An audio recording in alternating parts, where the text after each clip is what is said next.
তাদের বিভিন্ন রকমের অর্ঘ্য আছে, সেই অর্ঘ্য নিবেদন করবেন এই বসু বিজ্ঞান মন্দিরে। এই মঞ্চে বিশিষ্ট ব্যক্তিগণ, মঞ্চের নিচে আসনে উপবিষ্ট বিদগ্ধ ব্যক্তিগণ, বিজ্ঞান পিপাসু, তাদের কিছুটা পিপাসা নিবৃত্তি করার জন্য আমি চেষ্টা করব। এই বসু বিজ্ঞান মন্দিরের প্রতিস্থাপনা থেকে শুরু করে অ্যাসোসিয়েটেড যেগুলো আনুষঙ্গিক জিনিস, সেটা আমি চেষ্টা করব বলতে।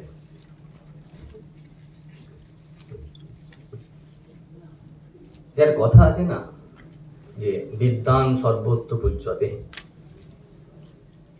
আর এই প্রথম মোস্ট প্রবাবলি পৃথিবীতে একটা মন্দির স্থাপন করা হয়েছিল যেখানে বিজ্ঞানকে দেবতা বলা হয়, বসু বিজ্ঞান মন্দির। আর এই যে গানে শুনলাম মাতৃমন্দিরও, তাহলে বসু বিজ্ঞান মন্দিরকে মাতৃমন্দির কেন বলা হচ্ছে, এই নিয়ে একটু আমরা আলোকপাত করবো, তাহলে বোঝা যাবে জিনিসটা কি হচ্ছে। 58 বছর বয়সে প্রেসিডেন্সি কলেজ থেকে জগদীশচন্দ্র বোসকে মোস্ট প্রবাবলি কোনো সম্মান না দিয়ে সারা জীবনটা ব্যতিব্যস্ত করে মারা হয়েছিল। ওনাকে হাফ স্যালারি দেওয়া হতো ব্রিটিশদের তুলনায়, উনি নিতেন না, কারণ উনি নেটিভ। তারা বলতো ভারতবর্ষে বিজ্ঞান চর্চার কোনো টেম্পার নেই, অতএব এখানে বিজ্ঞান চর্চা করা যাবে না। জায়গা দেওয়া হয়নি, সাহায্য করা হয়নি, কিন্তু তিনি অবিচল জ্ঞান চর্চায়। সময় এলো, ওনার রিটায়ারমেন্ট হয়ে গেল 58 বছর বয়সে, 1917 সাল। এখন কি করবেন? মানুষ যখন রিটায়ার করে ঘুমোতে যায়, তিনি জেগে উঠলেন। রিটায়ারমেন্ট করার পরে একটা তিনি ইনস্টিটিউট তৈরি করলেন, যেটা আজকে আগত ব্যক্তিদের কাছে আমার বিনীত নিবেদন যে এটাকে একটু অনুধ্যান করার খুব প্রয়োজন আছে। পুরাতনকে আঁকড়ে থাকা খুব ভালো, কিন্তু পুরাতন যদি খুব আঁকড়ে চেপে ধরে না, সাফোকেশনে মানুষ মরে যায়। আমি একটু ইন্টারফেসে কথা বলবো, আশা করি সেই অনুমতি আছে। বিবেকানন্দ সারাদিন ভারতবর্ষের প্রশংসা করে আসছে, এরকম ভারতবর্ষ নেই, কত ভারতবর্ষের গুণাবলী, ভারতবর্ষ পৃথিবীতে কি করেনি, হেন তেন হেন তেন। তার পার্শ্বদ ভাই স্বামী অদ্ভুতানন্দ জিজ্ঞাসা করলেন, লরেন, তুই তো এত বলে বেড়াস ভারতের, তা এত দুর্দশা কেন যদি এত ভারত জানে? স্বামীজি বলেছিলেন, ভারতবর্ষ শুধু ওই লোংটি আর কাঠিকে পুজো করে। যে লোকটি এসেছিল ভারতবর্ষে, তাদের কথা কেউ শোনেনি, সে শুধু পুজোই করে। অতএব আমরা পূর্ববর্তী জ্ঞানী ব্যক্তি স্মরণ করব, যেন পূজার পর্যায়ে আমরা ভুলে না থাকি। এটা আমাদের সর্বদা মনে রাখতে হবে। সেই জন্যে একটা সংস্কৃতে কথা আছে, আচার্যাত পাদমাদ্যতে পাদম শিষ্য স মেধয়া পাদম স ব্রহ্মচারিভ্য পাদম কালক্রমেণ চ। এটা সুন্দর একটা স্তোত্র। কি পাদম মানে হচ্ছে 25%, 1/4। যদি কেউ এক জ্ঞান অর্জন করতে চায়, 4টে 1/4 আছে, 25%, 25%, 25%, 25%। এত বিউটিফুল অ্যানালিসিস পৃথিবীতে হয়েছে বলে আমার জানা নেই। প্রথম 25% কে দেবে? আচার্যাত পাদমদ্যতে। যদি কারো ভালো আচার্য গুরু না হয়, শিক্ষা গুরু না হয়, সে জীবনে 100% হবে না, 75% হয়ে পড়ে থাকবে, সব থাকলেও। দ্বিতীয় 25% দেয় আচার্যাত পাদমদ্যতে পাদম শিষ্য স মেধয়া। যদি সেই শিষ্য বা শিক্ষার্থীর কোনো মেধা না থাকে, সে 75% হয়ে থাকবে, 25% পাবে না। তৃতীয় কি দিচ্ছে? পাদম স ব্রহ্মচারিভ্য।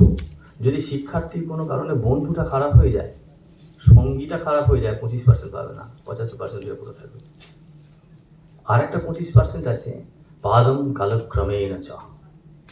সেই 25% কেউ দেয় না, সেটা দেয় অভিজ্ঞতা। সেই জন্য একটা মানুষকে শিক্ষিত হতে গেলে ভালো গুরু চাই, মেধা চাই, ভালো বন্ধু চাই, অভিজ্ঞতা চাই। কাউকে ফাঁকি মারলে হয় না। স্বামীজি বলছেন, আমি ইন্টারফেসে কথা বলবো, কখন স্বামীজি, কখন অমুক, কখন যোশী ঘোষ, আমি জানি না, কারণ সেটি আমাকে বলা হয়েছে। We should understand the knowledge in a perfect dimensions to visualise. Swamiji বলছেন, knowledge follows 3 successive steps: emotional appreciation, followed by intellectual absorption, followed by spiritual assimilation of the intellectually absorbed, emotionally perceived matter. এত ভালো কথা বিজ্ঞান জগতে কেউ বলেছেন বলে আমার জানা নেই। বলছেন, আমি একটা জিনিস জানতে চাই, প্রথমে কোনো কারণ, কোনো রকম যুক্তি, কোনো প্রয়োজন নেই, আমার ভালো লাগে, আমি যুক্তি দিতে বাধ্য নয়, এইটা দরকার ফার্স্ট। কিন্তু ওইখানে আমরা ম্যাক্সিমাম লোক থেমে যাই, গিয়ে একটা কিম্ভূত কিংবা ব্যক্তিত্বে পর্যবেসিত হই, নিজেকে দাবি করি জ্ঞানী। এটা হচ্ছে পার্সেন্টেজটা 95% ইন ইন্ডিয়া। তাহলে সেকেন্ড পার্সেন্ট স্বামীজি কোনটা বলছেন, যে intellectual absorption of the emotionally appreciated matter, যেটা ইমোশনালি ধরেছো তাকে বুদ্ধি প্রয়োগ করে বুঝতে শেখো সেটা কি। সে কিন্তু বিখ্যাত হলো তখন অনেক কিছু অ্যাওয়ার্ড ফ্যাওয়ার্ড এসে যাবে, আর অনেকেই অ্যাওয়ার্ড পেয়ে সেখানেই শেষ হয়ে গেল। খুব বুদ্ধিমান লোক, কিচ্ছু কাজে লাগবে না। অনেক বুদ্ধি নিয়ে বম বাঁধতে পারি, অনেক বুদ্ধি নিয়ে কাটি করতে পারি, অনেক বুদ্ধি নিয়ে সমাজে ক্ষতি করতে পারি, এই বুদ্ধিটা সেই জায়গায় চলে যাবে, কারণ সেই ব্যক্তিটি ইন্টেলেকচুয়াল লেভেলে পড়ে আছে, ইমোশনটাকে নিয়ে। তৃতীয় কথাটা কি, spiritual assimilation of the intellectually absorb matter. যতক্ষণ না অধ্যাত্মীকরণ করা হচ্ছে সেই ইন্টেলিজেন্সকে, তার দ্বারা জগতের কিচ্ছু কল্যাণ হয় না। লিনাস পাউলিং 2 বার নোবেল প্রাইজ পেয়েছিলেন, শেষের দিকে বলতেন এইটা করো। অ্যালবার্ট আইনস্টাইন একটা বিখ্যাত মিটিংয়ে বসে আছেন, হঠাৎ করে লাফিয়ে উঠলো, একটা সাদা মাথায় চুল একটা লোক বলছে, now I am realising God is living. Wonderful. সেই জন্যে আমাদের প্রত্যেককে নিজেকে বিচার করতে হবে, চলিয়ে দেখতে হবে আমি কোথায় আছি। আর একটা কথা ভাবতে হবে যে আমি কাউকে কিছু শেখাতে পারবো না। স্বামীজি বলছেন, none can teach anything to anyone, only the external teacher can excite the internal teacher, and by the guidance of that teacher one can learn. আমাদের প্রত্যেকের ভিতরে একটা করে শিক্ষক বিরাজ করে, সে ঘুমিয়ে আছে, আর সে যদি জেগে ওঠে সে বদ ব্যাপারে ব্যস্ত হয়, biased, substandard, boarding on the rough things, misdirected. Better ঘুমানো ভালো। তাহলে কি দরকার, সেই টিচারটাকে কে জাগিয়ে তুলবে? একজন এক্সটার্নাল টিচার, সে তার ত্যাগী, সে পৃথিবীতে কিছু করতে পেরেছে। তাছাড়া পৃথিবীতে জগৎটা দেখবে কিছু লোক করেছে তারা সব ত্যাগী, পৃথিবীতে ত্যাগ ছাড়া কিছু হয় না। তা সেই জন্যে সেই টিচারটি ইন্টারনাল রেসিডেন্ট টিচারকে অ্যাক্টিভেট করবে, সেই টিচারটা বলে বিবেক। সে যদি না শেখে না। অরবিন্দ এক কাটি বাড়িয়ে বলেছিলেন, the true first principal of true teaching is nothing can be টট। তাহলে আমি যদি মনে করি তারা সব বিখ্যাত পণ্ডিত, তারা লোক ঠকাতে আসে, তাহলে আমাদের এই প্রসঙ্গটা কি এসে দাঁড়ালো? তো হঠাৎ করে এই বিজ্ঞান মন্দির তৈরি করার কি এসে গেল? মন্দির নামটা এটা কেন তিনি দিলেন? উনি যখন নাম দিয়েছিলেন বসু বিজ্ঞান মন্দির, সেই সময় আরেকটা মন্দির আগে তৈরি হয়ে গেছে। দুটো মন্দির করেছিলেন এক ভদ্রলোক, একটা ফ্যামিলি, তার নাম হচ্ছে বুল ফ্যামিলি, ওলে বুল অ্যান্ড সারা চ্যাপম্যান বুল। এরা ভারত থেকে রুদ্রবীণা নিয়ে গিয়ে বাজিয়ে প্রচুর ইনকাম করেছিলেন। হঠাৎ করে মনে হলো এর টাকাটা আমি ভারতকে ফেরত দেবো। তা কোথায় দেবে? তখন ঠিক করলো যে যেখানে শুদ্ধ স্পিরিচুয়ালিটি চর্চা হতে পারে। আমরা সবাই ঠাকুরকে ডাকছি, ঘুম থেকে উঠে কি আর কার গাড়ি ফুল ছিঁড়ছে না? একটা প্লাস্টিক নিয়ে দেখবে কারো বাড়ির ফুল নেই, এখান থেকে টানছে ওখান থেকে টানছে। এক বিখ্যাত লোক বললো, পরের গাছের ফুল না তুললে আমার দেবতা সন্তুষ্ট হয় না। তা এরকম একটা ব্যাপার, এত ধর্মের এত ইন্টারেস্ট, কিন্তু সবাই তো এত কাছে আছে, তাহলে এত লোককে মারছে কেন? সবাই তো বলছে জগতে মাইক খুললে টিভি খুললে ভালোর জন্য সবাই কাঁদছে, কিন্তু ভালোটা হচ্ছে না কেন? আমি তো কোনো জায়গায় শুনিনি কেউ খারাপ বলছে, সবাই বলছে দারুণ ব্যাপার। কি আমার মাঝে মাঝে কনফিউশন হয়, এগুলো সব হচ্ছে সারদাম একটা কথা বলেছিলেন, বাবা এইসব মুখস্থ, এগুলো অন্তস্থ না। উনি বলেছিলেন try to be an example, উদাহরণ তো হও বাবা। ঢের দেখেছি, এরকম একটা উদাহরণ দেখাও তো। আমরা কেউ উদাহরণ হব না। শ্রীরামকৃষ্ণ একটাও লেকচার দেননি, এক ঝোড়া মাটি কোথাও ফেলেননি, একটা পোলও তৈরি করেননি। তাহলে রামকৃষ্ণ কেন এত ভয় পুজো করছে? কি উনি সোশ্যাল সার্ভিস করেছেন? কিছু তো করেননি। যাই হোক, আমি আমি যে প্রসঙ্গে এলাম, তা সেই ভুল, প্রথমে যে মন্দিরটি করার জন্য টাকা দিয়েছিলেন অনেক, সেটা হচ্ছে বেলুড়ের যে মন্দিরটা আছে, ওলেবুলের টাকা আছে। কারণ ওখানে স্পিরিচুয়ালিটি কালটিভেটেড হবে, ট্রু স্পিরিচুয়ালিটি। বলছি ইন্ডিয়া যদি স্বামীজি বলছেন মরে যায়, পৃথিবী মরে যাবে। ইন্ডিয়াকে বাঁচতে হবে পৃথিবীর কল্যাণের জন্য। India belongs to the class of acharya. If India dies, the whole world will be acharya less. ভারতকে বাঁচতে হবে পৃথিবীর জন্য। তাহলে ভারত কি, ভারত কি বলতে পেরেছে? ঠাকুর বলছেন একটা জায়গাতে, শ্রীরামকৃষ্ণ, যে আমি বিজ্ঞান, এই বিজ্ঞানী, এই সংজ্ঞা খুব খুঁজতাম, কাকে বিজ্ঞানী বলে, কাকে বিজ্ঞান বলে।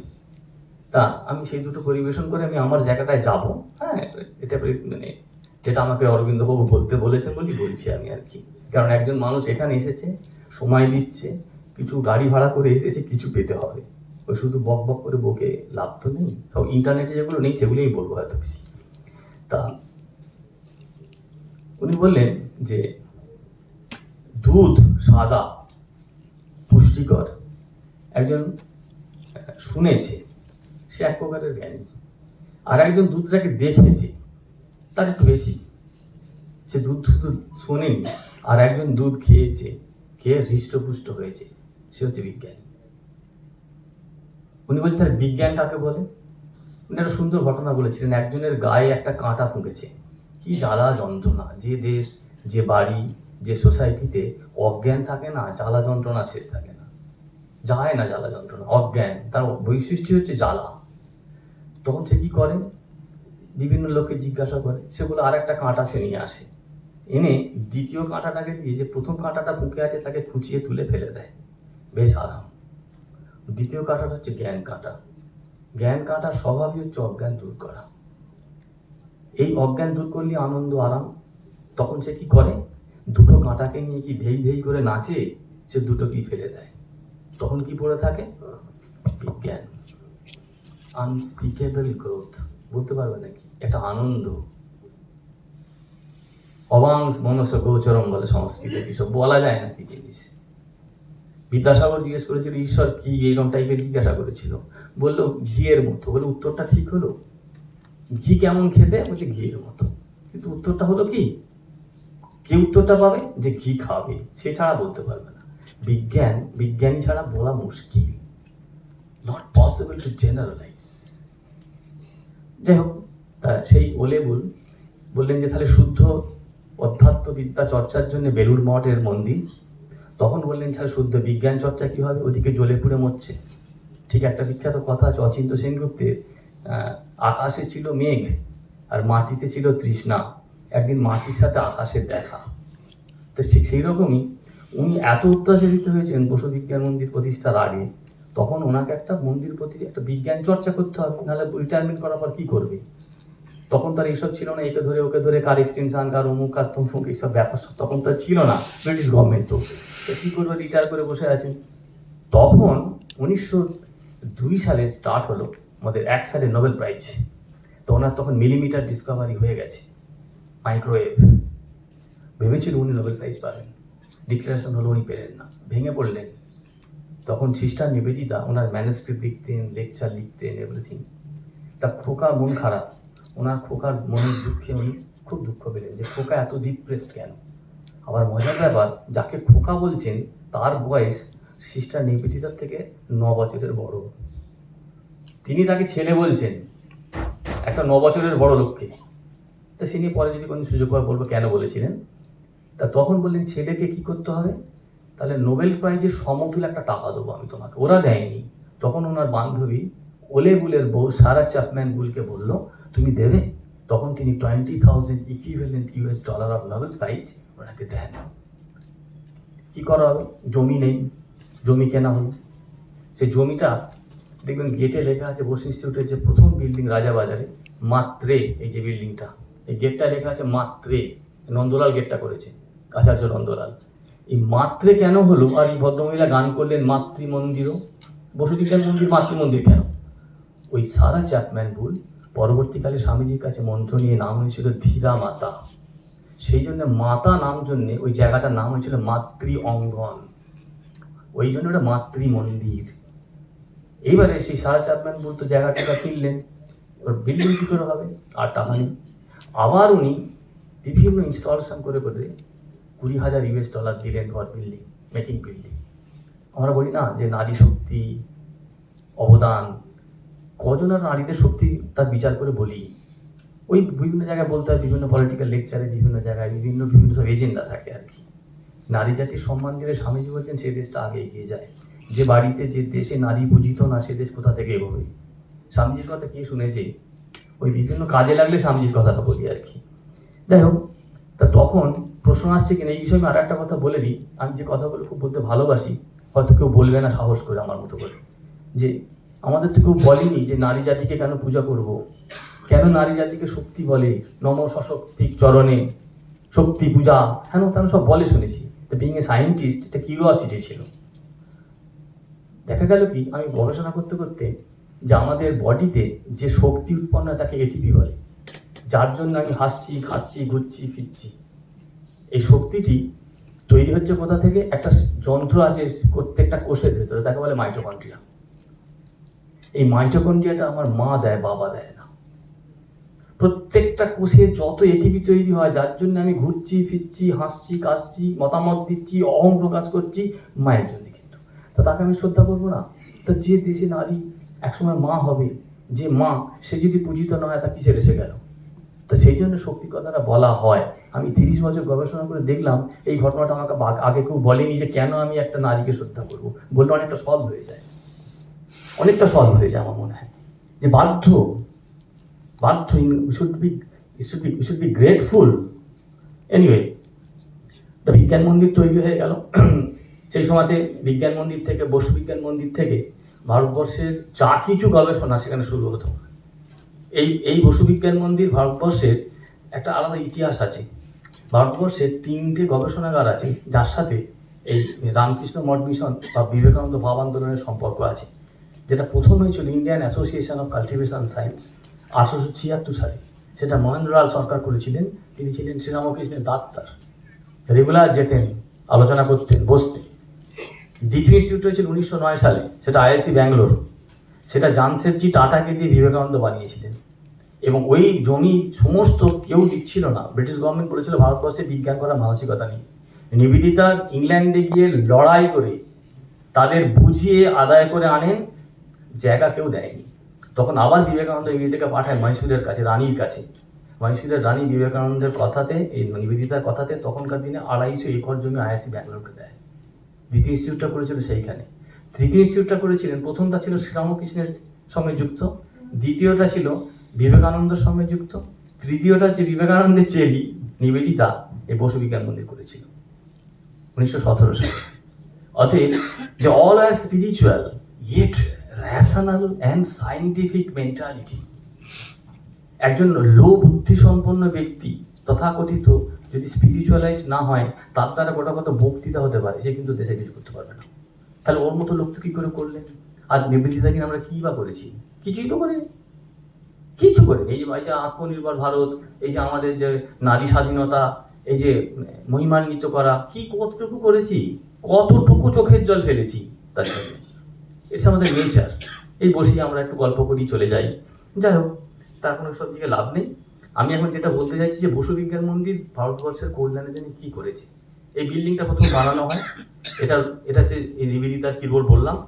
হ্যাঁ, এবার আপনারা চলে আসুন যে এই যে Genesis of the temple of science, যে এখানে বিজ্ঞানকে দেবতা বলে পরিচয় করতে দিয়েছিলেন আমাদের জগদীশচন্দ্র বোস। যেখানে পূজা হয় বিজ্ঞান, এটা ইউনিক টার্ম। এবারে দেখুন, এই মন্দিরটা তৈরি করার জন্য যেটা আসল ঘটনা ঘটেছিল, যে 1885 সালে বুঝলেন বোস ইনস্টিটিউটের উনি যখন রিটায়ার করলেন, and humiliation, discrimination, half salary পেতেন, lack of laboratory space, funds, কোনো স্বাধীনতা ছিল না। তখন উনি ঠিক করলেন একটা প্রেসিডেন্সি কলেজে করতে হবে, পয়সা নেই। হঠাৎ একটা ঘটনা ঘটলো, প্যাট্রিক গ্যাডেস একটা প্যারিসে কংগ্রেগেশন করছেন, সেখানে জেসি বোসকে ইনভাইট করলেন। হ্যাঁ, সেই ইনভিটেশনে পয়সা কে দেবে? তখন বেঙ্গল সরকার ছিলেন, গভর্নর জেনারেল বেঙ্গলের। সে যদি পয়সা না দেয়, কেউ বিদেশে যেতে পারবে না। তখন তার কাছে জানা হলো, উনি বললেন না না তুমি যাও, তার কারণ তার নাম হবে বলে, জগদীশ বোসকে ভালোবেসে বলে নয়। উনি এন্ডোর্স করলেন ফিনান্সিয়াল সাপোর্ট দিয়ে এবং বললেন সেই লেফটেন্যান্ট গভর্নর যে visit of professor Bose to Paris will be of great advantage to the singularly original researches in which he is engaged. ওখানে গেলেন, প্যাট্রিক গেটের সমস্ত কিছু ব্যবস্থা করলেন। এবার universal world exhibition in Paris হয়ে গেল, 242টা সায়েন্টিফিক কংগ্রেসের সেখানে ইনভাইটেড টক হিসেবে দিলেন প্যাট্রিক গেটেস জেসি বোসকে। সেইখানে Nivedita motivated Swami Vivekananda to attend the talk by Bose. Vivekananda মোটে যাবে না, আমাকে নিমন্ত্রণ করেন, আমি কেন যাব? তখন উনি আবার সবাইকে ধরলেন যাতে উনি সায়েন্টিফিক সেশনে যেয়ে বসতে পারেন। তো ওনাকে ডাকা হলো, ইনভাইটেড হলেন স্বামীজি এবং উনি জয়েন করলেন সায়েন্টিফিক সেশনে। স্বামীজি লেকচার শুনে অবাক হয়ে গিয়েছিলেন। তখন উনি বললেন, জানি এত বড় মেধা, এর অপচয় করতে নেই। হ্যাঁ, সেই অপচয় করার জন্য একটা ছোট্ট অ্যানেকডেট বলছি। প্রফুল্ল রায়কে জিজ্ঞেস করেছিলেন ভারতবর্ষে বাঙালির মেধার উচ্চতা কোথায়, হায়েস্ট? উনি বলেছিলেন এস.এন. বোস। সত্যেন্দ্রনাথ বসু মেধা বাঙালি আজ পর্যন্ত উঠতে পারেনি। তারপরে প্রফুল্ল একটা কথা বলেছিলেন, বাঙালির মেধা ম্যাক্সিমাম কোথা অপচয় হয় সেটা দেখবে, সেটা সত্যেন্দ্রনাথ বোস। তা সেই জন্য ওনার একটা বিখ্যাত স্টেটমেন্ট যে মেধা আর মেধার অপচয়, মেধাটা প্রবলেম না, মেধাটা প্রোটেকশন। আমরা বলি কি, দুধ আর জল, দুধ খুব পুষ্টিকর, কিন্তু দুধ যদি আবার পচে যায় খুব দুর্গন্ধ হয়, খালি মাঝে মাঝে বয়েল করে রাখতে না, নষ্ট হয়ে যায়। জল অতটা পড়ে না, যার ফলে যেখানে খুব বুদ্ধি মেধা, তাকে যদি ঠিক ঠিক ট্রেনিং না হয় না, সে যদি পচে গোটা সোসাইটিকে পচিয়ে দেবে। তা সেই হচ্ছে আমাদের প্রবলেম। তা যাই হোক, ঘটনা হলেই বিবেকানন্দ বললেন নিবেদিতাকে যে তুমি একে হেল্প করো। তখন নিবেদিতা একটা বিখ্যাত উনি কথা বলেছিলেন যে আমাদের প্রফেসর গৌরব গঙ্গোপাধ্যায়ের খুব ফেভারিট। ওই লেকচারটা শুনে স্বামীজি একটা কথা বলেছিলেন, যেটা লাল মার্ক আছে, যে বলছেন, from among that white galaxy of geniuses there stepped forth one distinguished youthful hero to proclaim the name of our motherland Bengal. It was world-renowned scientist Dr. J.C. Bose. Alone, the youthful Bengali physicist with galvanic quickness charmed the Western audience today with this splendid genius, that electric charge infused pulsation of new life into the half-dead body of the motherland. At the top of all, physicists today is Jagadish Chandra Bose, an Indian and Bengali. সত্যি ধন্য তার বাবা মা নাম দিয়েছেন জগদীশ, জগতের ঈশ্বর। তার পক্ষে এরকম কাজ করা তো সাজে, জগদীশই তো করবেন। তা তিনি আজকে বাঙালির মুখোজ্জ্বল করলেন, কি সাংঘাতিক। কে প্রেস করছে প্রশংসাপত্র? বিশ্ববিজয় বিবেকানন্দ। কি ইউনিয়ন দেখুন, the spirituality and science are juxtaposed for the upliftment of Indian society. বললেন যে দেখো নিবেদিতা, তুমি কিছু করো তো, তোমাকে ডেকে আনা হয়েছে, তোমাকে নিবেদন করা হয়েছে দেশের কল্যাণের জন্য, তুমি নিবেদিতা নাম নিয়েছো, তাহলে তুমি কি করবে? তখন এলিজাবেথ নোবেল তাকে গিয়ে বললো তুমি এইসব করো। করতে করতে সে এইসব করলো। সিস্টার নিবেদিতা সারা চ্যাম্পিয়নকে বললো, প্রেসিডেন্সি কলেজে গিয়েছিল, গিয়ে দেখলো বাজে অবস্থা ওনার ল্যাব।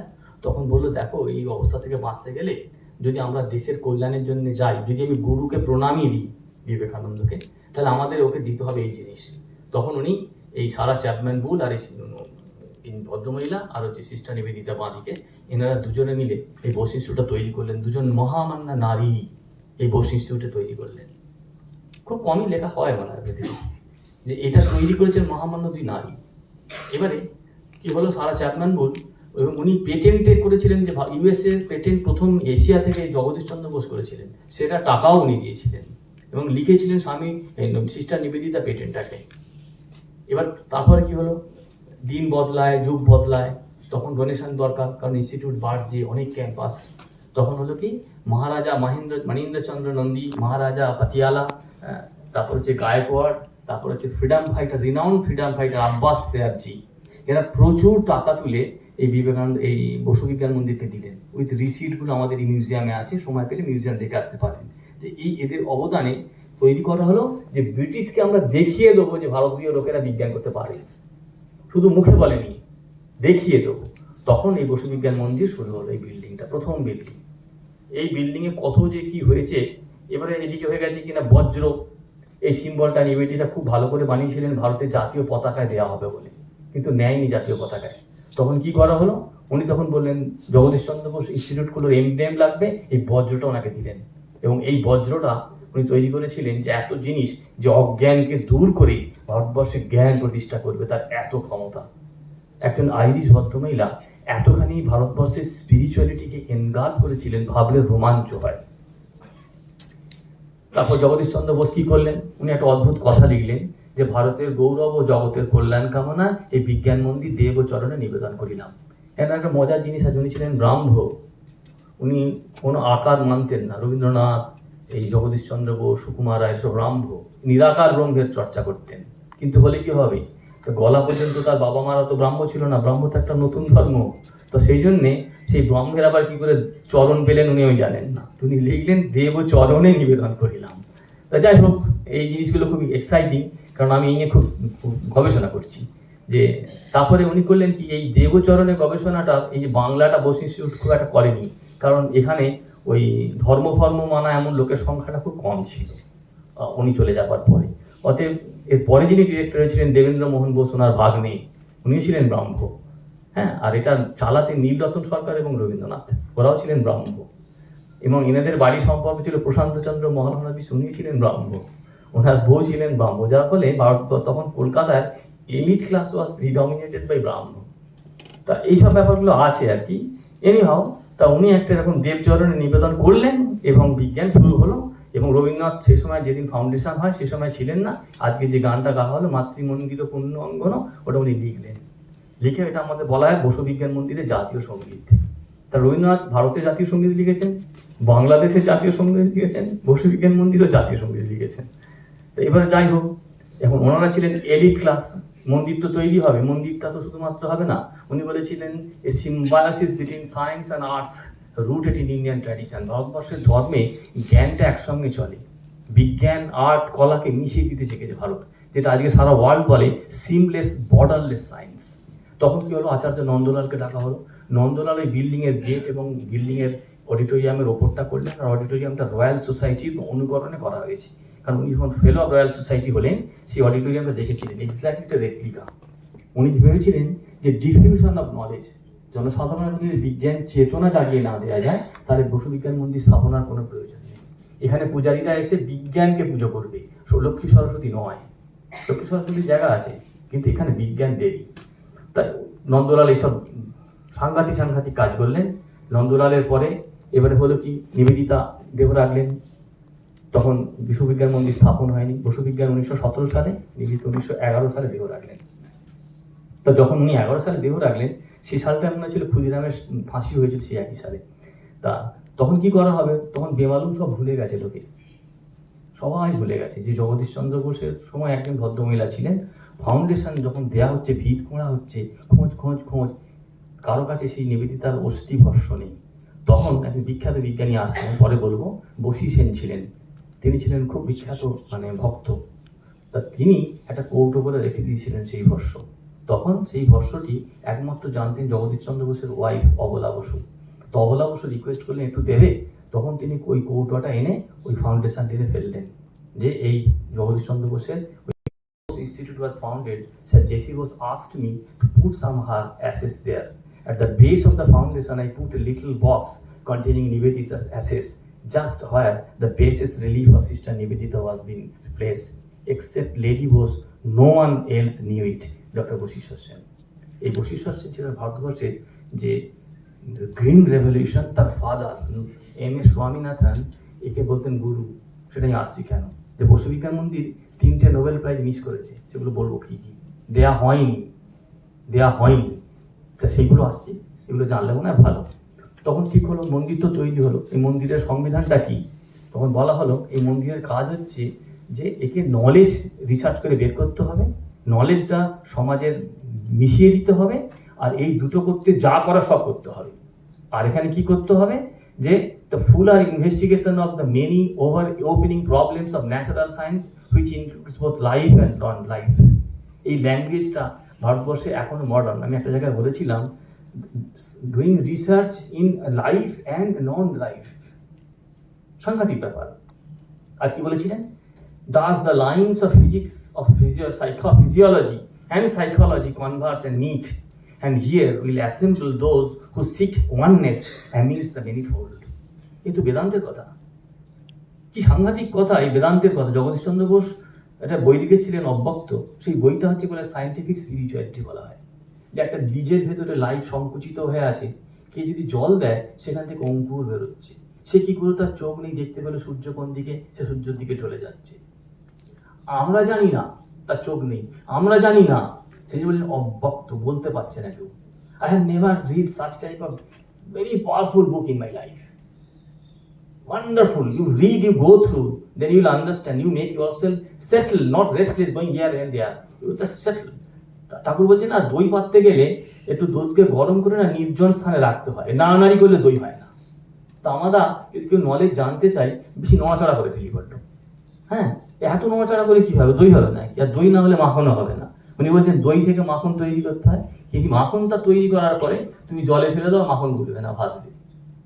একজন নলেজেবল লোক সোসাইটিতে খুব খারাপ, তবু সে নলেজকে টর্চ বিয়ারের মতো ক্যারি করবে, যদি মাখন না হয় পারবে না, কিন্তু সে মিশে যাবে। সেই জন্য দুধ খেতে দই আমাদের করতে হবে আমার মনে হচ্ছে। This all basic principles. তো এনিওয়ে, এবার তৈরি হলো। তাহলে জগদীশ চন্দ্র বোস যেই করে ফেলেছে, যেমনটি হয়, এতদিন কেউ সাহায্য করেনি। যখন যার ভালো সুজলা সুফলা শস্য শ্যামলা হয়েছে, তখন ভারত সরকার এসে বলটা অধিগ্রহণ করবো। 1972 সালে সঙ্গে সঙ্গে এটাকে অধিগ্রহণ করে নিয়ে ডিএসটি তৈরি হয়ে গেল। তার আগে department of science and technology ছিল না, আমাদের ইনস্টিটিউটটাকে নিয়ে ডিএসটি তৈরি হয়েছে। এইখানে আগে ICAR ছিল না, Indian council of agriculture research ছিল না, সেই জন্য আমাদের তখন দায়িত্বটা আমাদের ছিল। যত কিছু রাইসের ভ্যারাইটি, ভুট্টার ভ্যারাইটি, এর ভ্যারাইটি সব এখান থেকে হয়েছে। শ্যামনগর, মধ্যমগ্রাম মতো অনেক ক্যাম্পাস আছে পাকাওয়ালায়, সমস্ত হচ্ছে কিনা এইসব ক্যাম্পাস। ফলতা গভর্নমেন্ট টাকা দিত, জায়গা দিত, পরে ICAR হয়ে যায়। বসু বিজ্ঞান মন্দির হচ্ছে মাদার, যেমন Sanskrit is the mother of many languages, এটি হচ্ছে mother for scientific endeavour in India. তা অধিগ্রহণ করে নিল, নিয়ে তারপর আমাদের বিভিন্ন কারণে বিভিন্ন সব সাবজেক্ট আমরা শুরু করে দিলাম, বাজনা বাজাতে শুরু করে দিলাম, প্রচুর অর্কেস্ট্রা করে আর কি। এইবারে হলো আমাদের কি রোল, আমি একটু বলে দিই। তাহলে কি হলো, যে জগদীশ চন্দ্র বোস প্রথম পৃথিবীতে যেটা করেছিলেন, যে ফাদার অফ বায়োফিজিক্স। এই বায়োফিজিক্স বলে কোনো কথা ছিল না আগে। হি অ্যাপ্লাই, মানে ফিজিক্সের নলেজটাকে বায়োলজি বুঝতে উনি প্রথমে অ্যাপ্লাই করেন। Apply tools of physics in understanding biology, father of biophysics. একজন লোক সারা জীবন ধরে ফিজিক্স পড়ে এলেন, তিনি কি হলেন, বিখ্যাত হলেন প্ল্যান্ট বায়োলজিস্ট। আর অনেকে জানে না, উনি 2 বছর ইংল্যান্ডে মেডিকেল পড়তে গিয়েছিলেন। ওই মেডিকেল পড়তে গিয়ে শরীরটা যদি খারাপ না হতো, খুব বিরাট ডাক্তার হতেন, ডাক্তারি ছেড়ে দিলেন আর কি, মানে শরীরটা নিল না আর কি। যাকে উনি প্ল্যান্ট বায়োলজি করলেন। এবার প্ল্যান্ট বায়োলজিতে উনি কি কি করলেন, উনি শুধু করলেন না, আজকে আমরা যেটা আত্মনির্ভর ভারত বলি, সেলফ রিলায়েন্ট ইন্ডিয়া, তখন উনি নিজে হাতে যন্ত্র তৈরি করেছেন এতগুলো, নিজে হাতে। একজন সহযোগী কার্পেন্টারকে নিয়ে যন্ত্র তৈরি করছেন, যেটা আজকে আমরা এমটেক, বিটেক, ডক্টরেট, বিএসসি প্রচুর ল্যাচ, কত গয়না করে এসেছি, কিন্তু কাজে লাগে না। বিদ্যাসাগরের মেয়ে এবার বিদ্যাসাগরকে বলেছিল যে, বাবা তুমি যে টাকায় বই কেনো, তার থেকে বাইন্ডিং খরচা বেশি করো কেন? তা বিদ্যাসাগর বললেন, মা তুমি তো একটা ওয়ার্থলেস, তাই তোমাকে সাজিয়ে রাখতে কানের গলা দিতে হয়, তা আমার বইটা যদি একটু সেজে থাকে। তা প্রবলেমটা হচ্ছে কি, if you go through this society relations, so then you will understand that are we really interested to be a knowledgeable guy? ঠিক একই কথা শ্রীরামকৃষ্ণ স্বামীজিকে বলছেন, কে ঈশ্বরকে দেখতে চায় বল? আমি তো দেখাতে এসেছি, কেউ দেখতে চায়? ছেলে দুঃখ হলে কত ঘটি ঘটি কাঁদে বলতো, কে চায়? কার ব্যথা এসেছে যে আমি ঈশ্বরকে দেখতে পাই না? কে চায় না? কেউ ভালো হতে চায়, সব অভিনয় করে। মা বলছে না, মুখস্থ, অন্তস্থ না। আমরা কিন্তু সব বলি, ঠাকুর, মা, স্বামীজি, বিবেকানন্দ, বিদ্যাসাগর, সব লোকগুলোকে সকাল থেকে রাত্রি পর্যন্ত স্মরণ করি, কিন্তু একটা কথা শুনবো না। ওই লোমটি নিয়ে মারামারি স্বামীজি বলতেন। একটা সাধু মারা গেছে, তার একটা লোমটি পড়েছিল, বলছে সেই লোমটিকে নিয়ে তার বিভিন্ন সম্প্রদায়, XYZ বিভিন্ন সোসাইটি হয়, কে লোমটিটা নেবে? বলছে সেই লোকটিকে আর কেউ মনে রাখেন, এই লোমটিটাকে নিয়ে মারামারি করছে। যাই হোক, আমাদের যেটা পোড়া কপাল। জগদীশ চন্দ্র বোস শুধু বিজ্ঞান নিজে করে ব্যস্ত থাকতেন না, উনি জনসাধারণের জন্য নিজেকে ছোট করে, যেমন মধ্য গগনে সূর্য সন্ধ্যেবেলা নরম হয়ে যায়, সেই রকম ছোট হয়ে উনি যে spread of water hyacinth, playing of pump, Faridpur, weeping mango, কচুরি বানার উপকারিতা, এরকম করে বলতেন। কিন্তু আজকে কি আমরা শুনি কোনো জায়গায় কোনো বিজ্ঞানী কোনো একটা জায়গায় বলছে যে ফুচকা খাওয়ার অপকারিতা কি, কেন তেলে ভাজা খাওয়া ঠিক নয়? ওদা। আর তারপর যদি কাউকে বক্তৃতা দিতে বলতে হয়, তাকে টাকা দিতে হবে না, সে বলবে কেন অনারারিয়াম চাই? মানে বক্তব্য হচ্ছে আমরা এক ধরনের অদ্ভুত একটা যন্ত্র তৈরি হয়েছে, মনুষ্য পদবাচ্য একটা প্রাণী, ঠিক মানুষের মতো দেখতে, ঠিক মানুষ না। আমার খালি মাঝে মাঝে মনে হয় জিনিসটা একটা অদ্ভুত প্রজাতি। হ্যাঁ, যাই হোক, এবারে এলো কি পাইওনিয়ারিং রোলটা কি হলো, department of physics, department of animal science, microbiology, medical science, development of plant biology, development of biophysics, এই যে টার্মগুলো হচ্ছে ইন্ডিয়াতে এগুলো বোস ইনস্টিটিউট তৈরি করেছে। মাইক্রোবায়োলজি শব্দটা তৈরি করেছে বোস ইনস্টিটিউট ইন ইন্ডিয়া। কে করেছে? সেও জগদীশ চন্দ্র বসুর ভাগ্নে দেবেন্দ্র মোহন বোস, সেও ফিজিসিস্ট ছিলেন, পার্টিকেল ফিজিক্স। আর একটা আজকে কিছুদিন আগে জানলাম, সেটা আমি সত্যতা বিচার করিনি, আমি শেয়ার করতে লোক সম্পন্ন করতে পারছি না। এর আরেকটা ভাই ছিল, তার নাম ছিল হেমেন্দ্র মোহন বোস। তিনি প্রথম কলকাতায় কলের গান আনেন, প্রথম সেন্ট বার করেন, কুন্তলিন পুরস্কার বার করেন। রবীন্দ্রনাথ আবার তাকে নিয়ে কবিতা লিখেছিলেন, ওটা হলো হেমেন্দ্র মোহন বোস। মানে দেবেন্দ্র মোহন বোস, হেমেন্দ্র মোহন বোস, এই জগদীশ চন্দ্র বোসের যে ভাগনারা সব স্টলওয়ার্ড ছিল, যদিও মামার সঙ্গে সম্পর্কটা একটু খারাপ, যার ফলে উনি যে দেবেন্দ্র মোহন এখানকার ডিরেক্টর চাইছিলেন না, মেঘনাথ সাহাকে চেয়েছিলেন, রবীন্দ্রনাথ করেছিলেন তাকে ডিরেক্টর। বাট এনিওয়ে, কি প্রখর তীক্ষ্ণ, মানে তাদের মানে নিজে আম কিনে এনে একা খায়নি, খেয়ে মুখটা মুছে নেয়নি, সে আম খেয়ে এক টুকরো লোককে দিয়েছে। আর আমাদের আম কিনে এনে বলিস নি, লুকিয়ে লুকিয়ে ব্যাগে করে নিয়ে যাচ্ছে, সন্ধ্যেবেলা খেয়ে নিয়ে বলছে আম তো আনি। এই দুটো পার্থক্য, এই দুটো আমাদের আর কি। যাই হোক, এইগুলো সাবজেক্ট হয়েছে। তা ফিজিক্সের millimetre wave remote sensing Jagadish Chandra Bose করলেন। জগদীশ চন্দ্র বোস পড়াশোনা করে বিলেতে থাকতেই পারতেন, ডলার ইনকাম করতেই পারতেন, কিন্তু বললেন যে দেশের টাকায় খাই, যে দেশে বড় হয়েছি তাকে তো ফেরত দিতে হবে, তার মায়ের জন্য ভাবতে হবে তো। কিন্তু আমরা বিদেশে গিয়ে থাকতে এত গর্ব অনুভব করি এবং বলতে ভালো লাগে ব্র্যাকেটে এমএসসি পিএইচডি, ব্র্যাকেটে লন্ডন, ডেনমার্ক, সুইডেন, কি আনন্দ পাই। হ্যাঁ, যাকে আমাদের তো আনন্দ পাওয়ার অন্য কোনো বস্তু নেই, এইসব দিয়ে ল্যাজ দিয়ে দেখাতে হয়। তা জগদীশ চন্দ্র বোস এটা করলেন, ফিজিক্যাল সায়েন্সের অনেক প্রোগ্রাম তৈরি করলেন। এই ইনস্টিটিউট থেকে কসমিক রে ডিসকভারি করেছিলেন আর এক ভদ্র মহিলার সাথে, বিভা চৌধুরী। এই দেবেন্দ্র মোহন বোস এবং তার ছাত্রী বিভা চৌধুরী দুজনে মিলে ফার্স্ট কসমিক রে, মানে নোবেল প্রাইজ দেওয়া হয়নি, ওইটাই একজন ডিরেক্ট নোবেল প্রাইজ পেয়েছিলেন। তা এই বোস ইনস্টিটিউট থেকে জগদীশ চন্দ্র বোসের ভাগনা সেই রকমই একটা বিখ্যাত লোক ছিলেন। আমার কখন থামবো তো বলতে হবে না, নাকি থামবো না? আমি তো 2 ঘন্টা 3 ঘন্টা বলে যেতেই পারি। হ্যাঁ, আমার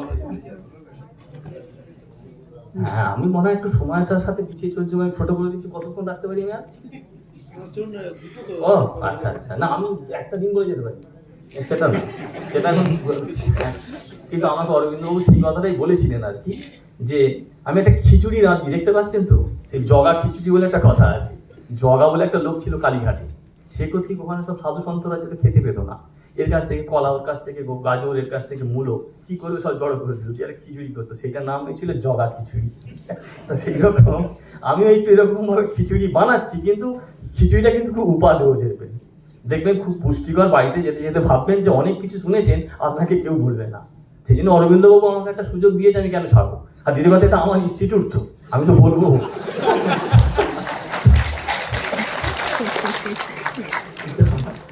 তা এই হলো ব্যাপার। এবার ডিএম বোস করলেন কসমিক রে। এবার দেখুন, এরা প্রত্যেককে ভারতীয় সনাতন চিন্তার প্রতি কি গভীর শ্রদ্ধাশীল, কিন্তু কি বড় বিজ্ঞানী। ভারত মাতার নিন্দে তারা একটা সহ্য করতে পারবে না, এটা অসম্ভব। একজন বিবেকবান ব্যক্তির পক্ষে আমার মা ছেঁড়া কাপড় পরতেই পারে, সেটা আমি ইংল্যান্ডে গিয়ে বলবো আমার মায়ের কাপড় নেই, না আমি বলবো আমার মা বেনারসি করে রান্না করে। এই ফিলসফিটা আমাদের রাখতে হবে, আমাদের ভাবতে হবে এইটা। এসএন বস্তু যদি একটু বাইরে যেতে নোবেল প্রাইজ পেতেন, বোসমান বার করার পরে, না, উনি ভারতবর্ষকে ভালোবাসছেন।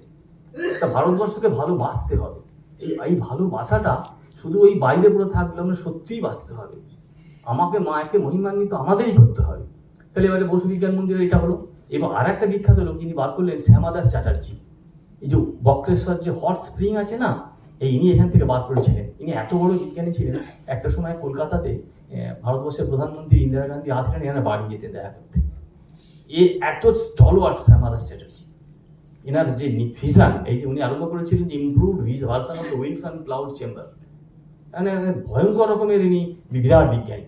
এই যে গাইগার মৌলার কাউন্টার আছে, সেইগুলোকে তিনি মডিফাই করেছিলেন একটা কোথায় রেডিও অ্যাক্টিভিটি ধরার জন্য। তারপর পার্টিকেল ফিজিক্স, সেটা শুরু হলো। এই পার্টিকেল ফিজিক্স করতে করতে যেটা আমি বলতে বাধ্য হলাম, যে আমি একটা প্রোগ্রামে বোস ইনস্টিটিউট যুক্ত, যেখানে আমাদের প্রাইম মিনিস্টার অনারেবল নরেন্দ্র মোদীজি এটা আছেন যুক্ত, তাদের হয়ে বোস ইনস্টিটিউট কাজ করতে হয়। সেই জন্য মাঝে মাঝে আমাদের যেতে হয় জার্মানিতে। সেই জায়গাটার নাম হচ্ছে facility for antiproton and ion research. আর একটা জায়গা আছে সার্ন, সেই মাটির নিচে 27 কিলোমিটার ল্যাব মাটির নিচে, না দেখলে মনে হবে না মক্কা অফ সায়েন্স। তা আমি আমার খুব ভাগ্য ভালো, আমি দেখতে যাই সেখানে। আমরা এই বোস ইনস্টিটিউট ইন্ডিয়ার তরফ থেকে বোস ইনস্টিটিউট নোডাল, তা একে বলে facility for antiproton, Indian participation in construction of facility for antiproton and ion research. এখানে আলোচনা করা হচ্ছে ভারত পৃথিবীটা তৈরি হলো কি করে, সেই গবেষণা, যে বিগ ব্যাং, এই বিগ ব্যাংকের পরে যে পার্টিকেল তৈরি হলো, চন্দ্র সূর্য নক্ষত্র, এই যে এত কিছু হলো, মানুষ ঘুরে বেড়াচ্ছে, এটা কি?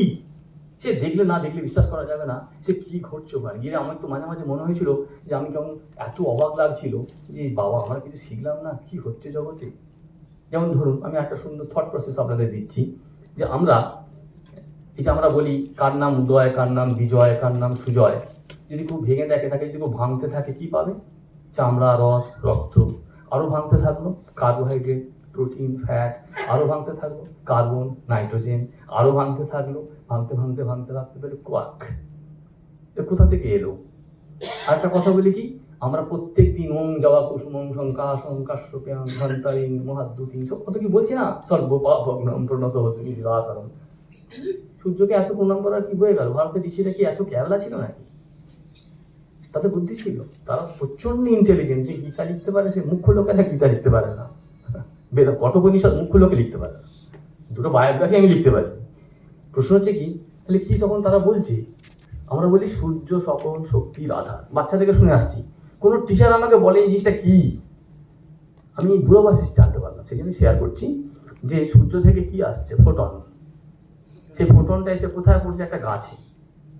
আমরা গাছ কাটা বারণ করে বলি গাছকে ভালোবাসো, গাছকে জল দাও, গাছকে তেল দাও, গাছকে পুজো করো, বটবৃক্ষকে কেউ দেবতা করছে, এগুলো কেন? অনেক পাতা আছে। তা এবারে প্রশ্ন হচ্ছে কিনা, সূর্যটা পাতায় পড়লো, পাতাতে একজন গ্রিন পিগমেন্ট ক্লোরোফিল, একটা টেট্রাপাইরল, একটা কেমিক্যাল মলিকুলস, সে ফোটনটাকে নিল, নিয়ে কি করলো? ইলেকট্রন জেনারেট করালো। ওই ইলেকট্রনটা যেতে যেতে যেতে যেতে ইলেকট্রন রিচ মলিকুল হলো খাদ্য, আপেল, আঙুর, আনারস, টমেটো। তাহলে সূর্য ফোটন এখন টমেটোতে কনভার্টেড হয়ে গেছে। এবার আমরা হচ্ছি চোর, চৌর্যবৃত্তি আমাদের। আমরা সেই টমেটোটাকে গাছ থেকে ছিঁড়ে খেয়ে ফেললাম, আমটাকে ছিঁড়ে খেয়ে ফেললাম, ওখান থেকে ছিঁড়ে খেয়ে ফেললাম, একটু গরুর বাচ্চা দুধ খাবে, একটু দুধটা টেনে নিয়ে খেয়ে নিলাম। মানে আমাদের কাজ হচ্ছে কি? চৌর্যবৃত্তি। এই সোসাইটিতে এই জিনিসটা আমাদের রয়ে গেছে আর কি, আমাদের উপায় নেই, নাহলে বাঁচবো কি করে? সেই জন্য আত্মরক্ষার্থে কিন্তু এক ফুট আদার নয়। দেখো, তাহলে সূর্য খেয়ে নিলাম, খেয়ে নিয়ে কি হলো? বডিতে আবার ইলেকট্রন রিচ মলিকুল তৈরি হলো, তাকে বলে NADH। সেটা একটা ইলেকট্রন ট্রান্সপোর্ট চেন দিয়ে ঘুরতে ঘুরতে ঘুরতে ঘুরতে চলে যায়। যেই যাবে একটা প্রোটন মোটিভ ফোর্স তৈরি হবে, তখন আমরা যে কথা বলি হাসি কাঁদি, ATPটা তৈরি হবে। ওই যে মায়ের কাছ থেকে যেটা এসেছিল মাইটোকন্ড্রিয়া এসেছিল, ইলেকট্রনটা মুভ করলো, বন্ধ হয়ে গেল, মরে গেল। পটাশিয়াম সায়ানাইড দেওয়া হলো, কি হলো? ওইটা মুভ বন্ধ করে দেয়, মরে যায়। তাহলে কি হলো? তাহলে এখানে উদয় বন্দ্যোপাধ্যায় কোথা? একসময় একটা ফোটন ছিল, সে খেয়ে উদয় বন্দ্যোপাধ্যায় রস রক্ত করে বসে আছে। It's nothing but bag of electrons. The life is moving from electrons to electrons where you are. ভারতবর্ষ কি বলছে? জগৎ চৈতন্যে জড়ে আছে। চৈতন্য করে ইলেকট্রন বলছে জগৎ চৈতন্যে জড়ে। Nothing, everywhere you will find who you are. You think very precisely, you cannot find who you are. Beautiful. দেখুন বিজ্ঞানটা পড়ে যে যে পার্টিকেল ফিজিক্স, ইলেকট্রন মুভমেন্ট, হ্যাঁ, কিন্তু আমাদের হয় কি, এইসব ওই পুরাতন ভারতবর্ষের কোন লোকেদের কথা দিয়ে কিছু কিছু সিউডো সায়েন্স করে না ভারতবর্ষের আসল বিজ্ঞানটাকে নষ্ট করে দিচ্ছে। সে জানে না সে বিজ্ঞান বলতে যাচ্ছে, তো ভারতবর্ষে সে তো বিজ্ঞানী নয়। ভারতবর্ষের মহিমান্বিত করতে গেলে বিজ্ঞানী হতে হবে, ঠিক কথাটা বলতে হবে। যেটা না বলে এমন একটা কথা বলছে আমরা উপহাসাস্পদে পৌঁছে যাচ্ছি। যাক, anyway it's up to you. So এই হচ্ছে আমাদের ভারতবর্ষের কাজ। এই সেই জায়গা যেখানটা আমি রিসেন্টলি গিয়েছিলাম, যে এইখানটাতে এই ভারতবর্ষের মুখ উজ্জ্বল করছে কিন্তু বোস ইনস্টিটিউট। এই জায়গাটাতে ভারতবর্ষের ফ্ল্যাগ উঠছে, যে ভারতবর্ষ কি করেছে এই জায়গাটাতে। চমকে উঠলাম আমি যখন সেই জায়গাটায় গেলাম। 35টা কান্ট্রি লোকার উঠে পড়লো। It is my biggest honour in my life. তারা আমাকে বললো, now the director of Bose institute entering to the room. তাই বললাম, আমার বললাম আমার এত ভয় পাচ্ছি যে আমি কি বলবো, কারণ আমি একটা কথা বলতে গেলে I should think about prime ministers, কারণ আমি ইন্ডিয়ার কথা বলবো। তখন আমাকে বললো, can you speak few words. তা আমি তখন বুঝলাম I am representing an institute from India, that is not like simple institute. অতএব এই বিজ্ঞান মন্দিরটা কী করছে জনসাধারণ কিন্তু জানে না। আপনারা গিয়ে বলবেন, আমরা শুধু মাইনে নিয়ে ঘুমোই না, আমরা কিছু করি। হ্যাঁ, বিভিন্ন লোক লেখে তো, আর ডিরেক্টরদের সঙ্গে সবাই লেন্স নিয়ে দেখে কী করে ও দোষ দেখবো। যার ফলে ডিরেক্টরের ঘোরা চড়া ফেলা, এই সেই কাকের মুখে মাছ ছিল না, চিলের মুখে, এই ডিরেক্টর পোস্টটা একটা এমনই মাছের মতো, যতক্ষণ মুখে থাকবে সবাই পিছনে পিছনে ঘুরবে, মাছটা পড়ে গেলে কিন্তু কেউ ঘরে না। দেখা যাক এখন কি। তো প্রশ্ন হচ্ছে যে এই ফেয়ার প্রজেক্ট আমাদের এই জিনিসটা হতে হতে আমরা করলাম কি, এবার ইন্ডিয়াতে এগুলো কি করা হলো, আমরা শুধু ভারতবর্ষের কোম্পানিকে জাগ্রত করতে হবে তো। আমাদের অবাক লাগে, এই প্রজেক্টে আমরা এমন সব কোম্পানিকে ট্রেনিং দিয়েছি, তারা এত প্রোডাক্ট তৈরি করছে, সারা পৃথিবীতে কিনতে আসছে কোটি কোটি টাকা। ধরুন আমি একটা ইন্ডিয়ান ফেস করছি 120 কোটি টাকা, ভাবতে পারা যায়? আমি 1 কোটি টাকা কি জানি না, এখানকার লোকেরা ভয় পাচ্ছে, কিন্তু government of India is helping me a lot. সেই জন্য আমরা এরকম বড় বড় কোম্পানি, ভারতবর্ষের সব কোম্পানিকে বিশ্বর দরবারে নিয়ে যাচ্ছি, যে তুমি এই নলেজটাকে ট্রান্সলেট করতে হবে, consumption of knowledge into technology. আমি শুধু বিজ্ঞান করব আর বাকি লোকে খেতে পাবে না, সেটা হয় না। ইউ শুড ডু সামথিং, কারণ তাদের ট্যাক্স পেয়ারের টাকায় তো আমি বিজ্ঞানী হয়েছি, we should give it back. তো এই ফিলসফিটা আমরা তখন বললাম যে কি না চেষ্টা করে যাচ্ছি, যে আসলে I am proud to disclose that আজকে আমাদের ইনস্টিটিউট, এই একটা ইনস্টিটিউট বানানো হয়েছে, এরকম ইনস্টিটিউট খুব কম ইন্ডিয়াতে আছে। এই ইনফ্রাস্ট্রাকচার এভরিথিং, এই জিনিসটা হতে হতে বিভিন্ন লোকে আসছে। এই যে আরেকটা কথা বলছি, শম্ভুনাথ দে, ইনি প্রথম এই নোবেল প্রাইজটা পাওয়াটা কেটে গেছে, ইনি কলেরা টক্সিন বের করেছিলেন। টক্সিন বলে যে কথাটা বলি, টক্সয়েড, টক্সিন, এই যে ওয়ারেস ডিসকভারি মহারানাজিসের, এই এনার জন্য এই বোস ইনস্টিটিউট থেকে উনি বার করেছিলেন যে টক্সিনটার জন্যই ব্যাকটেরিয়া গেলে ডায়রিয়াতে মানুষ মরে যাচ্ছে। কি ফান্ডামেন্টাল ফাইন্ডিং, নেচার টেচারে পেপার করতেন। তা এই লোকগুলো আমি বলছি, এগুলো যে ভারত, এটা নোবেল প্রাইজ পাওয়ার মতো কাজ, গিয়েও ছিল নমিনেশন, কিন্তু একে না দিয়ে একটা অনুরোধ দিয়েছিল। এবার তারপর দেখুন আরেকজন আছেন আমাদের, এই যে শম্ভুনাথ দে, এই যে লোকটার কথা বললাম আর কি, ডিএম বোস করেছিলেন, এখান থেকে অ্যান্টিবায়োটিক ডিসকভারি করেছিলেন। এখন প্রেজেন্ট ডেতে দেখুন আমরা বিভিন্ন রকমের cancer biology, plant biology, mycobacterium, tuberculosis, COPD, what not, আমরা একটা বিরাট ব্রাঞ্চ আছে মলিকুলার মেডিসিন, একটা ব্রাঞ্চ আছে প্ল্যান্ট বায়োলজি, একটা আছে particle physics and high energy physics, material physics, environmental science, clean air missions. আমরা গভর্নমেন্টের যতগুলো program align for the development of Indian scientific temper and translate the knowledge into society. কিন্তু আমরা তো ডাকি, ওরে তেরা কে কোথায় আছি স্যার, আমরা গবেষণা করছি বলবো, কিন্তু কেউ তো আসে না।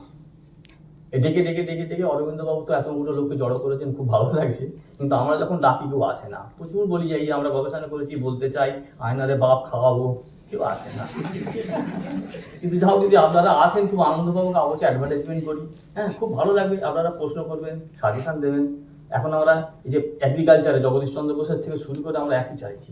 এই যে ফটোসিনথেসিস বললাম, এই ফটোসিনথেসিস, প্ল্যান্টের রেসপন্স, এগুলো সবই হচ্ছে কিন্তু জগদীশ চন্দ্র বোস স্টার্ট করেছিলেন। এই দেখুন এই কত কত বড় বড় লোক এসব নোবেল লরিয়েট ভিজিট করেছিলেন। হ্যাঁ, উনি বলছেন যে দ্য সেম মহাশক্তি that powers the atom and the universe great displace rich discover history, thank you. এই যে Virginia Stafford, senior research scientist, department of physics, university of South Wales, Sydney, উনি reflection on many in one, JC Bose and roots in the plant neurobiology, এটা comments করছেন। ভাবা যায় এই যে ঘটনাগুলো। বশিষ্ঠর সেন, তিনি দুর্ভিক্ষর সময় প্রচুর পরিমাণে হাই ইল্ডিং ক্রপ তৈরি করলেন যাতে খেতে পায় লোকে। কি সাংঘাতিক দুর্ভিক্ষতা তিনি কাজ করেছিলেন বোস ইনস্টিটিউট এই গাছগুলো করে। যেমন ধরুন রাইসের VL8 ভ্যারাইটি, হুইটের ভ্যারাইটিস, গমের ভ্যারাইটি, তারপর পেঁয়াজের ভ্যারাইটি, বিনসের ভ্যারাইটি, হ্যাঁ কত রকম ভ্যারাইটি করেছিলেন, যার প্রোডাকশন হাই। এই সময় এটা করে তিনি ভারতবর্ষে অনেক ফুড ক্রাইসিস সমাধান করেছিলেন। তারপরে এখান থেকে চলে যান, গিয়ে বিবেকানন্দ রিসার্চ ল্যাবরেটরি করেন আলমোড়াতে। সেইটা আলমোড়া এখন ICAR নিয়ে গিয়ে একটা বিরাট সোসাইটি করেছে। তো লোকে তো ডোনেট করেছে, টাকার অভাবে কখনো রিসার্চ আটকায় নাকি? ডোনেশন কেন করবে না? লোকে পয়সা আছে, দিতে চায়, লোকে নিতে চায় না। প্রত্যেকে পয়সা দিতে চায়, পয়সার জন্য রিসার্চ আটকায়, কিন্তু গবেষণা করবে না। যাক, তারপরে এই যে MS স্বামীনাথন, যাকে বলে এখন ফাদার অফ গ্রিন রেভলিউশন আমরা বলি, উনি বলেছিলেন বসি সেন সম্পর্কে। বললাম না যে ভারতবর্ষে কি করেছেন উনি। এই এক ভদ্রলোক, তিনি ছিলেন বোস ইনস্টিটিউটে, তিনি রাইস ম্যান বলা হতো। তিনি রাইসের কি ভয়ঙ্কর ভয়ঙ্কর কাজ করেছিলেন। এখন ধরুন এই যে প্রেজেন্ট ডেতে আমরা কি করে নোনা জলে চাষ করা যায়, কি করে আমাদের প্রচন্ড গরমে চাষ করা যায়, এরকম আমরা প্ল্যান তৈরি করছি আর কি। করতে করতে আমরা বায়োফিজিক্স আমরা প্রচুর করছি, বায়োফিজিক্সে করতে করতে যন্ত্রের দিকে যাচ্ছি, এবং এদের কত রকমের কি করেছি আমরা। এগুলো আর ডিটেলসে বাড়াবো না, যে ভারতবর্ষ কত যন্ত্র করেছে।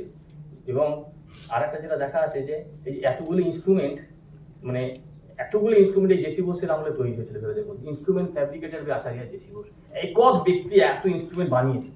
দেখুন লিস্ট, এগুলো কে বলেছে বলুন তো? এই যে গাইগার মুলার বাদ করেছে আমরা, তার first US patent from Indian এই জেসি বোস করেছেন। এবং এই জন্য একটা বিখ্যাত নোবেল লরিয়েট, তার নাম ছিলেন নিভেলি মঠ। উনি বলেছিলেন JC Bose was at least 60 years ahead of his time। উনি 60 বছর আগে জন্মেছেন। যা থিঙ্কিং, ওতে ওনাকে তো বোঝা শক্ত। উনি প্ল্যান্টের রেসপন্স বলতে চেয়েছিলেন। ভেবে দেখছেন একটা ইনস্টিটিউটের একটা লোকের সাইন্টিফিক কেরিয়ার বলা হচ্ছে কত নেচারে পেপার করে। বোস ইনস্টিটিউট থেকে 42টা নেচারের পেপার হয়েছে। কল্পনা করতে পারেন? 42টা নেচার, ভেরি কম ওয়ার্ল্ড ইনস্টিটিউট যারা নেচার করেছে। উনি বুঝতে পারবেন যে আমি কি বলছি, উনি কোয়ান্টামের লোক। হ্যাঁ, তা এটা আপনারা আলোচনা করবেন যে কি বলেন। আমি শেষ করে দিচ্ছি। হ্যাঁ হ্যাঁ বলুন। এবারে হচ্ছে কিনা উনি তারপর করলেন কিনা, এই যে জেসি বোস সব ছাত্র তৈরি করলেন। ওনার ছাত্রগুলো ছিল মেঘনাথ শাহ, সত্যেন বোস, সব ফেমাস লোক আর কি। হ্যাঁ, উনি তারপরে এখানে সমস্ত পলিটিক্যাল লিডারকে ট্রেনিং দিতেন যে তোমরা যদি ট্রেন হও তাহলে জগৎটা উন্নতি হবে। এক এক লোককে বলে লাভ নেই তো। যদি একজন পলিটিক্যাল লিডার সে বিজ্ঞান মনস্ক হয় তাহলে ভারতবর্ষ বিজ্ঞান মনস্ক হয়ে যাবে। সে যদি ভালো বুদ্ধিমান হয় হয়ে যাবে। তো স্বামীজি বলতেন, বলে উনি জনসাধারণকে বেশি লেকচার দিতেন না। উনি বিভিন্ন রাজবাড়ি যেতেন, রাজাকে কবজা করতেন। রাজাকে যেই কবজা করতেন রাজত্বটা কবজা হয়ে যেত। সেই পলিসি জেসি বোসও নিয়েছিলেন। যাই হোক, এই এতগুলো নোবেল লরিয়েট ভিজিট করেছিলেন মানে বোস ইনস্টিটিউট। একটা ইনস্টিটিউটে নির্ভর করছে কতগুলো নোবেল লরিয়েট আসে, কেন সেখানে আসে। সে নোবেল লরিয়েটের পর নোবেল লরিয়েট এবং তাদের রিমার্ক, তাদের সই, মানে এটা কল্পনা করা যায় না। এত নোবেল লরিয়েট মনে হয় ভারতবর্ষে কোন ইনস্টিটিউট ভিজিট করেছে বলে আমার জানা নেই। এই একে পরের পর হ্যাঁ, পরের পর একদম, মানে কতবার দেখাবো আর কি। এই যে মেজর এরিয়াস ফিজিক্স এখন আমরা করি, energy physics, quantum information, system biology, environmental biology, bioorganic chemistry, drug target and drug discovery, এগুলো আমাদের এখন নতুন নতুন কাজ আর কি। আর এখন আমরা করি কি, সবাই মিলেমিশে কাজ করি। এককভাবে বিজ্ঞানকে এগোনো মুশকিল, সেজন্য আমরা একটা হুইল তৈরি করেছি, দ্য হুইল অফ সায়েন্স। সেই সায়েন্সটা কীরকম? এরকম, মানে বোস ইনস্টিটিউটটা এই এতগুলো সাবজেক্টের একসঙ্গে ইউনানিমাস হুইলে আটকে আছে। ওভারঅল সেন্ট্রাল গ্রোথ হচ্ছে বোস ইনস্টিটিউট। তাহলে এই টেক হোম মেসেজটা আমি একটু বলে দিই। This institute founded the subject biophysics. This institute তৈরি করেছিল মাইক্রোবায়োলজি ডিপার্টমেন্ট ইন ইন্ডিয়া। যেই ইনস্টিটিউট থেকে ইন্ডিয়ান অ্যাটমিক এনার্জি কমিশন শুরু হয়, এই ইনস্টিটিউট থেকে গ্রিন রেভলিউশন শুরু হয়। এই ইনস্টিটিউট নিয়ে তবে ডিএসটি তৈরি হয়েছে। এই ইনস্টিটিউট থেকে পৃথিবীতে প্ল্যান্ট ইন্টেলিজেন্স রেসপন্স বলা হয়েছে। এই ইনস্টিটিউট থেকে কলেরা টক্সিন বার করা হয়েছে। এই ইনস্টিটিউট থেকে কসমিক রে ডিসকভারি করা হয়েছে। এই এতগুলো fundamental tangible discoveries of the world, এটা আপনারা কাইন্ডলি গিয়ে বলবেন। আর এই দরজা দিয়ে বসে সুরটাকে দেখা যাচ্ছে যে ভারতের গৌরব ও জগতের কল্যাণ কামনায় এই বিজ্ঞান মন্দির দেবচরণ নিবেদন করিলাম। আর বশিষ্ঠের কল্যাণ কামনায় আপনাদের চরণে আমি নিবেদন করিলাম আমার এই ক্ষুদ্র বক্তৃতা। আপনারা কৃপা করে গ্রহণ করে আমাকে বোধিত করবেন।